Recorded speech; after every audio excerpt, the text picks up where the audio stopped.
morning and welcome to Rising. We just fell out of the coconut tree because we have a Kamala-tastic show for you today. We're going to be exploring her policies, her candidacy, and taking a deep dive into this woman who might become the next president of the United States. Take it away, Jess. Everyone's wondering what a Kamala Harris presidency and campaign will look like. Well, so far she's raised a whopping $100 million. It's less than 48 hours after announcing she would step in as the Democratic presumptive nominee. She received delegates' endorsement last night, solidifying her role as the presumptive Democratic nominee in 2024. Now, Harris may have had an inkling, as she's been playing for real of late. Harris was on fire last week in North Carolina. Let's take a look at that. And Trump proudly takes credit for overturning Roe. Make no mistake, if he gets the chance, he will sign a national abortion ban and outlaw abortion in every single state, but we are not going to let that happen. We are not going to let that happen because we have worked too hard and fought too long to see our daughters grow up in a world with fewer rights than our mothers. Now, there's some consistency in her opinions and fiery nature there. She's been vocal in the years since Dobbs, the historic Supreme Court 2022 ruling that overturned Roe v. Wade. Now, federal protection for abortion is something she's talked about. Here she is in the lead up to that bombshell Dobbs decision.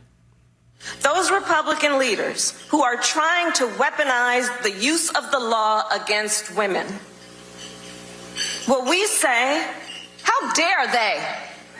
How dare they tell a woman what she can do and cannot do with her own body?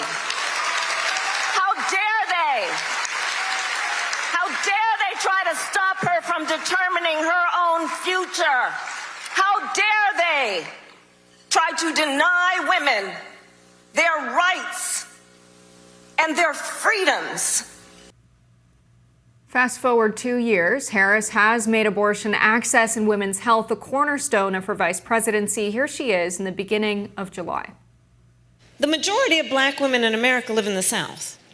You know that in the South, we have some of the highest rates of black maternal mortality.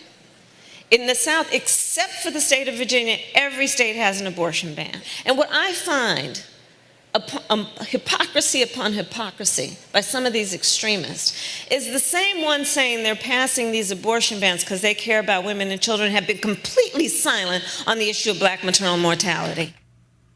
Now, Harris's policy views don't depart greatly from that of Biden's in many ways, although on some issues she might prove to be more progressive. We shall see. Now, on climate change, she has called for a ban on fracking, co-sponsoring the Green New Deal legislation, and even put forward an idea to ban the filibuster in the Senate so that climate legislation could be rammed through. We'll see if that proves to be popular. One user on X, resurrecting the 2019 plan, said, "Wow, cool." Of note, she did not follow up on those proposals once she became vice president, and she didn't dive into border reform in 2020, but she is expected to stick closer to Biden's approach to the U.S. southern border on her platform in this go-around. Reactions on X are continuing to pour in from all sides. One user posted, quote, "If you're complaining about Democrats having a general election nominee who ran to the left of Biden in 2020, supports all his best domestic policies, and staffers who resigned over Gaza say they feel she'd be better on Palestine, not sure what to tell you." That's Emma Vigeland of the Majority Report, a progressive podcast. Another user quoted ex-White House staffer Lily Greenberg Call, who said, quote, "I worked to elect Kamala Harris. She must break with Biden on Israel and Palestine." And I do think more should be looked into. Maybe we can get someone on the show to look more closely at how she feels about foreign policy. As you've said, this would end up being a sticking point for you, that she needs to be more full-throatedly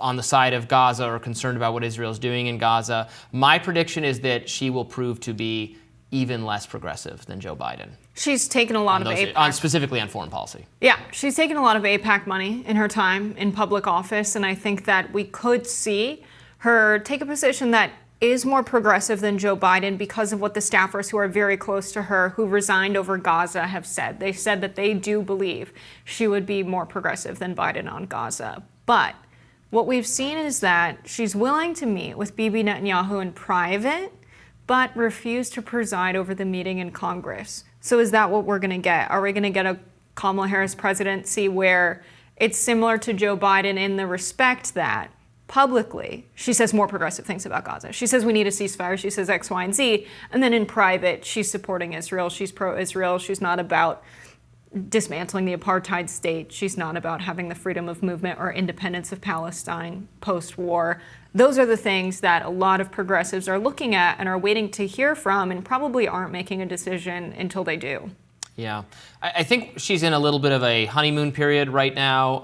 I do not doubt, I see that Democrats, liberals, progressives, that the people who want Donald Trump to lose in November are excited, I think, just to have a different candidate, a candidate who is more alive than the candidate that they had before, that doesn't have such obvious, serious problems communicating that Joe Biden did, that can be trusted on a debate stage or on a campaign trail to not wander off, to not totally get confused about what they're talking about. All of that said, we should keep in mind that up until 6 months ago, Kamala Harris was known for two things. She was known for polling not as well as Joe Biden. She was polled worse than him for his entire presidency up until about 6 months ago, when the dissatisfaction with him got to the point where she was actually polling better.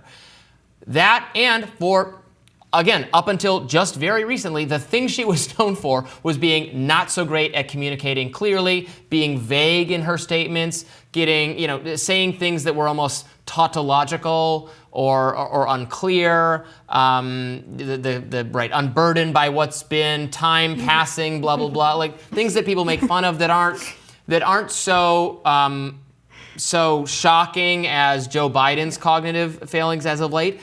Compared to him, she's very articulate and philosophical and able to communicate, but for most of her time on the political scene, people have been making fun of her for not being a good communicator. So she has room for improvement. Right, and if I'm being kind. She's getting the support of progressives and people on the left because she did run to the left of Biden in 2020. Biden does not support a ban on fracking. He supports a policy of no new permits. So there's a difference there. He's not willing to get rid of the filibuster. When he was asked about this in 2020, obviously we haven't seen him put this forth in his time in office. But what he said was, I'll have to look into it. It's something we have to take a look at. Kamala Harris wanted to get rid of the filibuster to push a Green New Deal policy. Biden's flirted with kind of Green New Deal policies with the American Climate Corps and making investments in green infrastructure and having these sort of carrot policies to incentivize in investment from private industry. Kamala Harris seemed much more willing to put public dollars forward to jumpstart that industry. So they do have some significant differences. I agree with you that she is more progressive, that she's to his left specifically on all those issues you just mentioned.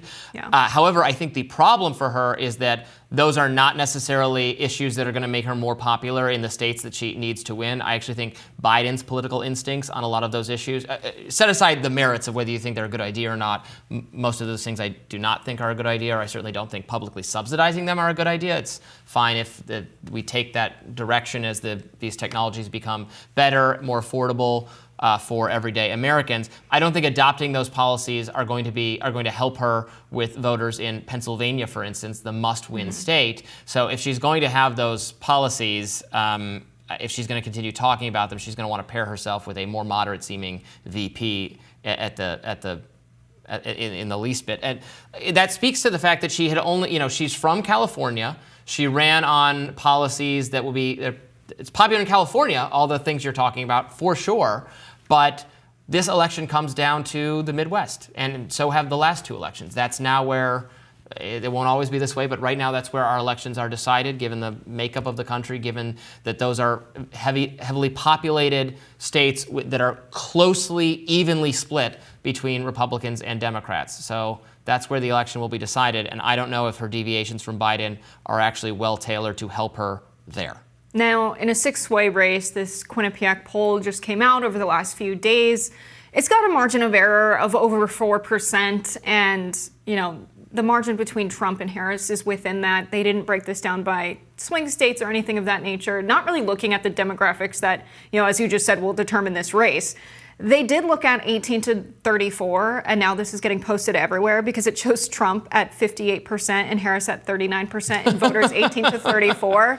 Let's also keep in mind, this was about 1,200 voters. 524 of them were Democrats, and they called cell phones and landlines. Young people don't answer the phone. They didn't say what the margin of error was right, for and young wasn't people. that poll had to have been taken before she was announced as president, right? I think that's from So just this based poll on her. is over a few days, starting July 19th through Sunday the 21st.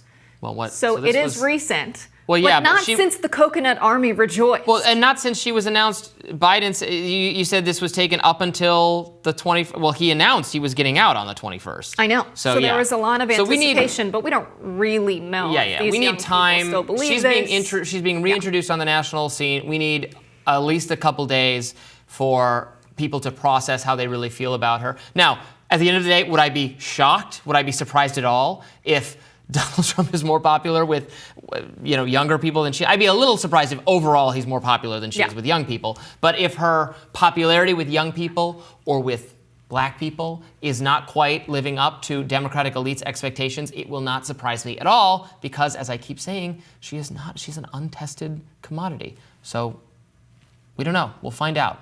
We haven't run very many experiments on Kamala Harris's overall electoral possibilities, plausibilities as a nominee before. We're just going to run it in the one time in terms of the general election and see how it goes.